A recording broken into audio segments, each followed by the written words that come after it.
중국 경제가 너무나 심각합니다.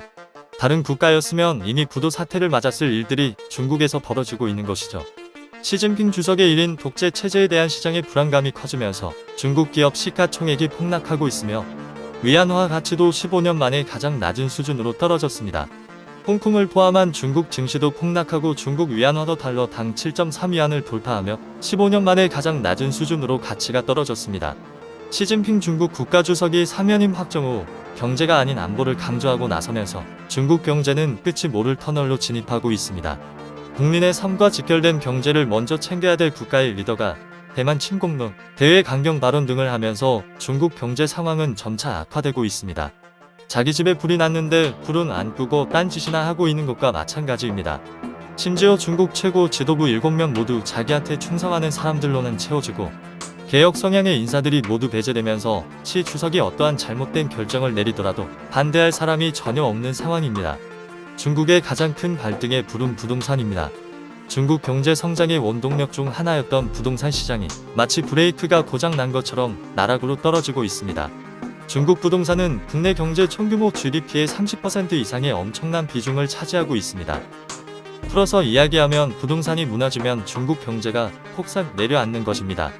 왜냐하면 부동산에는 제조업, 서비스업 등 모든 경제가 맞물려 있고 심지어 금융업까지 연결되어 있습니다. 이런 부동산 경기가 망하게 되면 금융업까지 영향을 미치게 되어 이건 마치 방 구석에 있는 곰팡이가 집 전체로 퍼지는 것과 같은 엄청난 후폭풍을 몰고 올 것입니다. 집안의 곰팡이를 없애는 것이 정말 힘든 것처럼 부동산 폭락이 금융업으로 전이될 경우 상상조차 하기 어려운 상황이 올 수도 있습니다. 지금 중국은 미국 반도체 대만 침략에 신경 쓸 정신에 자기 앞가림이나 잘해야 하는 실정입니다. 지금은 정말 위험한 상황입니다. 지난 10여 년 동안 뉴스에 자주 등장했던 헝다를 포함하여 많은 부동산 기업들의 부채가 엄청나게 쌓여왔습니다. 간단하게 설명하면 부동산에서 벌어들인 돈 혹은 빌린 돈으로 지금까지 파티를 즐겨왔는데 돈을 갚을 수 없게 되자 문제가 터진 것입니다. 결국 중국 은행들이 부동산 기업에 대출을 제한하기 시작하였고 부동산 관련 기업들은 돈이 없어 아파트나 건물들이 지을 수조차 없는 상황입니다.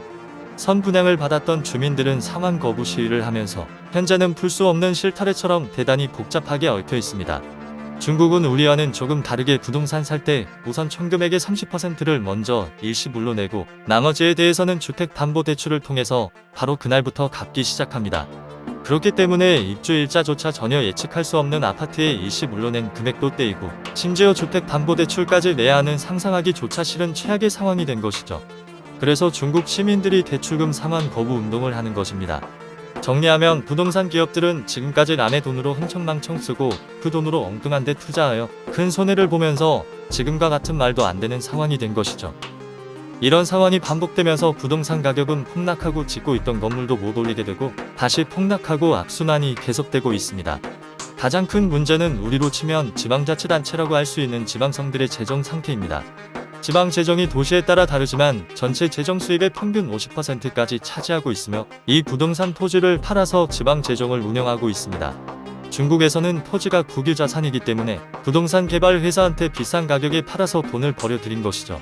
하지만 지금은 부동산 경기 악화되니 지방정부의 재정난이 심각해지고 파산 위기 가능성까지 거론되고 있습니다.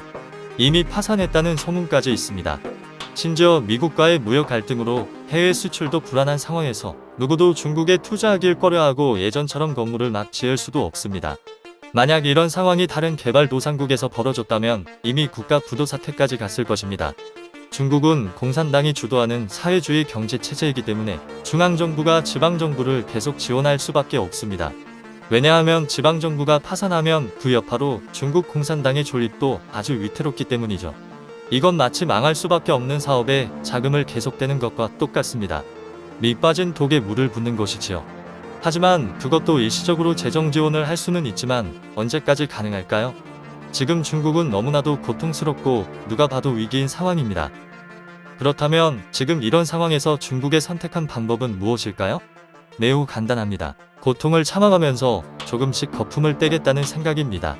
결국 중국도 어찌할 해결 방법이 없다는 이야기죠. 2008년 미국에서 서브프라임 모기지 사태 때 중국은 글로벌 금융위기를 다른 나라들보다는 잘 넘어갔습니다. 그 이유가 바로 국내 내수 시장을 활성화하기 위해 부동산에 엄청난 돈을 퍼부은 것이죠. 그 퍼부은 돈이 저주가 되어 지금 고통을 받고 있는 것입니다. 부채가 계속 쌓이게 되면 결국 언젠가는 터질 수밖에 없습니다. 아무 생각 없이 남의 돈으로 빚 잔치만 하다가 이제 정신을 차려보니 방법이 없는 상황인 것이죠. 지금은 미국의 반도체나 대만 침공이나 이런 것 하고 있을 때가 아니고 내 집에 퍼진 곰팡이를 제거해야 됩니다. 중국은 덩어리가 아주 크기 때문에 관리도 쉽지 않고 아주 고통스러운 나날들이 될 것으로 예상됩니다. 중국 부동산이 폭락하여 버블이 터지게 되면 소비시장이 냉각되어 우리 수출에도 영향이 있을 수밖에 없습니다. 하지만 우리 기업으로서는 기회가 될 수도 있는 상황이라고 볼 수 있습니다. 이번 기회에 확실히 탈중국을 할 수도 있는 것이죠. 최근 몇 년 동안 중국이 저렴한 인건비를 이용한 제조 산업에서 고부가 가치 산업으로 전환하면서 한국과 판매 제품이 많이 겹치게 되었습니다. 단순히 겹친 것을 떠나 중국 시장에 물건을 팔기도 힘들어지고 저렴한 가격 때문에 한국이 점유한 세계 시장까지 뺏기고 있는 상황이죠. 하지만 미국과 중국의 대결 구도가 지속되는 상황에서 한국은 고부가 가치 제품으로 이제 집중을 해야 합니다.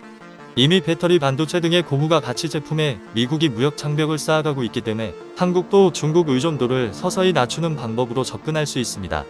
중국 부동산 시장이 악화되면서 한국도 새로운 기회가 생긴 것이죠. 대한민국 파이팅입니다. 시청해주셔서 감사합니다.